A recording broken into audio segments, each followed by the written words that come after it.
好，ciao Jinsen. Selamat datang kembali di kanal YouTube saya.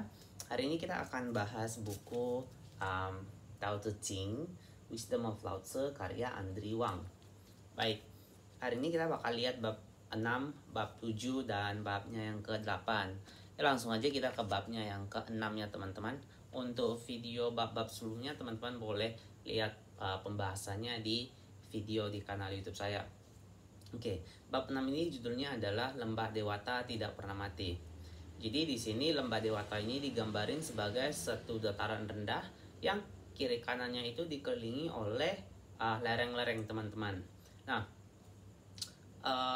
jadi gambaran lembah ini dipakai untuk menggambarkan jiwanya Maha Tao yang tidak pernah mati. Itu yang pertama dari bab 6 ini.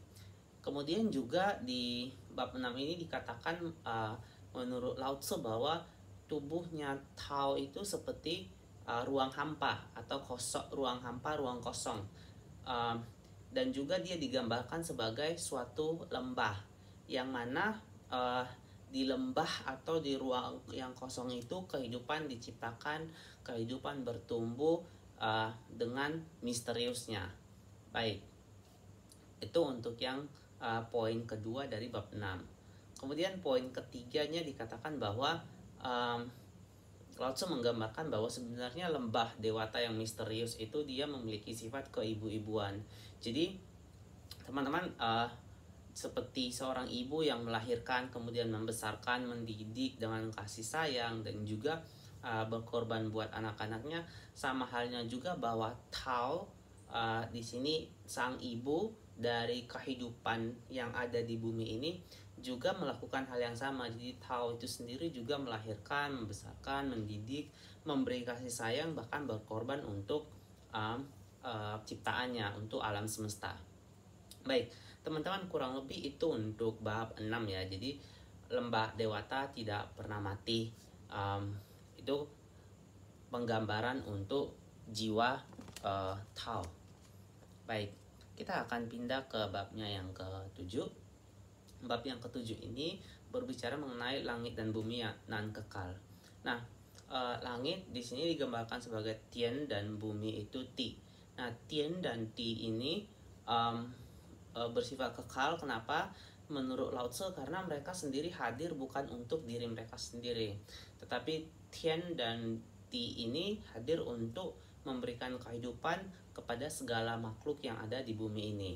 Jadi sangat kebayang ya kalau misalnya nggak ada langit dan bumi, kehidupan makhluk-makhluknya ini kira-kira akan seperti apa. Jadi kurang lebih seperti itu. Terus ada poin lain yang dibahas di sini juga bahwa seorang Shongren atau seorang pemimpin yang mengenal Tao itu dia juga berperilaku atau memimpin seperti alam. Kalau di bab-bab sebelumnya kita sering mention Wu Wei, yang berarti bahwa dia melakukan sesuatu. Wu Wei sendiri sebenarnya kayak tidak melakukan apa-apa, tapi seperti alam yang tidak melakukan apa-apa, sang pemimpin itu juga harus berperilaku dalam artian dia terus berkarya tanpa pamrih untuk kepentingan rakyat, tidak usah membesar-besarkan apa yang dia lakukan. Yang intinya adalah ya seperti alam. Nature doesn't talk, but its action and its benefit we all can truly enjoy and we can truly see and feel. Jadi pemimpin seorang Shangren pun harus bersikap seperti nature tadi teman-teman. Oke, itu untuk babnya yang ke-7. Nah, sekarang kita akan lihat untuk babnya yang ke-8 teman-teman. Nah, di sini babnya yang ke-8 ini dia berbicara mengenai merendah seperti karakter air. Nah, di sini Lao Tzu mengatakan bahwa air itu perannya sangat penting, perannya sangat vital, di mana itu dibutuhkan oleh semua makhluk. Jadi Lao Tzu juga mengatakan bahwa air sendiri itu nggak hanya memberikan kehidupan untuk manusia. Kalau kita telah lebih lagi bahwa air itu kita gunakan untuk mencuci, buat mandi, buat keperluan untuk membersihkan badan dan sebagainya. Jadi satu hal yang bisa kita pelajari di sini bahwa air itu dia rela loh berbaur dengan sesuatu yang kotor tanpa dia melakukan penolakan. Yaitu hal pertama yang bisa kita belajar dari filosofi air yang coba disampaikan oleh Lao Tzu di sini. Nah, di sini Lao Tzu juga menganjurkan kepada kita bahwa karakter air yang mulia ini patut kita tiru. Nah, jadi di sini selanjutnya saya akan memaparkan bahwa beberapa karakter atau attitude dari seseorang yang mengambil karakter air yang mulia ini sebagai filosofi dalam kehidupannya dia. Nah, jadi seorang yang meniru filosofi air, seseorang yang meniru kerendahan hati air, pertama dia selalu berada di tempat yang rendah dan yang tidak disukai orang. Dalam artian bahwa dia bukan tipikal yang suka mendahului orang lain. Dia selalu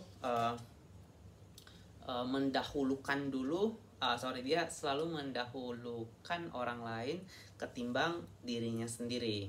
Jadi dia bertindak pun tanpa pamrih dan dia balik lagi dia nggak pentingin diri sendiri.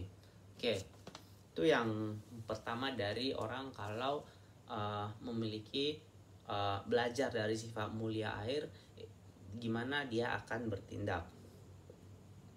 Baik, yang kedua, orang yang berkarakter mulia seperti air, dia akan memiliki yang namanya ketenangan seperti di dalam lautan samudra.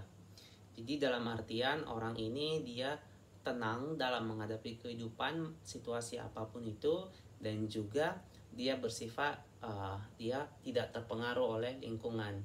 Jadi udah firm, udah punya prinsip yang dia pegang dan dia nggak mudah terpengaruh dengan apa yang terjadi di luarnya dia. Terus poin yang ketiga, jikalau orang itu punya karakter mulia seperti air, dia akan bersahabat dengan semua orang. Jadi di sini dikatakan bahwa dia akan bersahabat dengan siapa aja, nggak memandang keyakinan, warna kulit, atau status sosial dari orang-orang yang mau dia ajak menjadi teman, di mana dia pengen berbaur.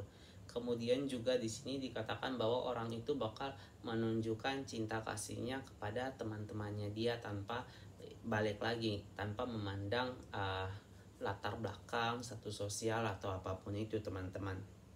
Nah, kemudian orang yang menerapkan karakter mulia air ini, dia ucapannya bisa dipercaya.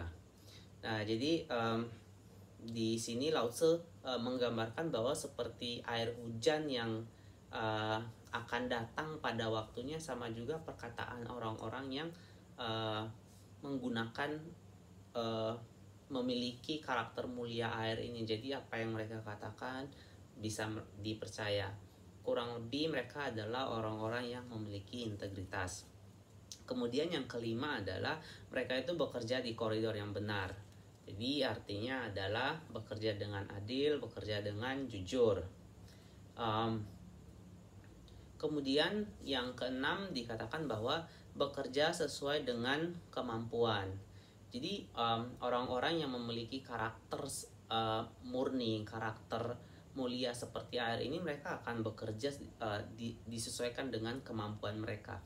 Dalam artian mereka terus-menerus melakukan tugas yang diembannya dengan penuh tanggung jawab.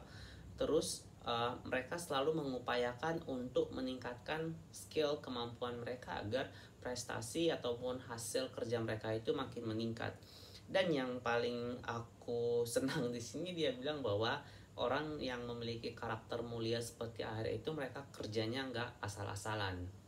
Jadi intinya bekerja disesuaikan dengan kemampuan. Jadi dia pun nggak memaksa gitu loh kalau emang nggak bisa. Karena kan kadang kalau di dunia kerja, aku pun dulu mengalami kayak karena nggak enakan sama teman, ya udahlah kerjain aja. Tapi sebenarnya di sini kita diajarkan bahwa kita nggak boleh bekerja di luar dari kemampuan kita. Oke, yang ketujuh, jika seseorang memiliki karakter mulia seperti air, dia akan bergerak tepat pada waktunya. Dalam artian dalam pekerjaan atau kehidupan kita, apapun yang kita lakukan, tugas yang kita lakukan, kita akan melakukannya dengan tepat waktunya. Jadi kita nggak pernah menunda-nunda kerjaan, apapun itu alasannya. Ya, kemudian yang terakhir adalah di sini Lao Tzu mengingatkan kita untuk seseorang yang memiliki sifat mulia seperti air, karakter mulia seperti air, dia harus menghindari yang namanya segala macam persaingan dan keinginan untuk menyaingi, untuk mengalahkan atau menjatuhkan orang lain. Baik, untuk hari ini kita sampai di sini saja. Nanti kita akan bahas bab-bab selanjutnya di video-video yang berikutnya. Saya pun ingin mengucapkan terima kasih juga buat teman-teman yang sampai hari ini saya masih banyak terima komentar, saran dari teman-teman, terutama by WhatsApp terkait video-video saya. Saya usahakan kedepannya akan terus ditingkatkan. Terima kasih teman-teman. See you next time. Bye-bye.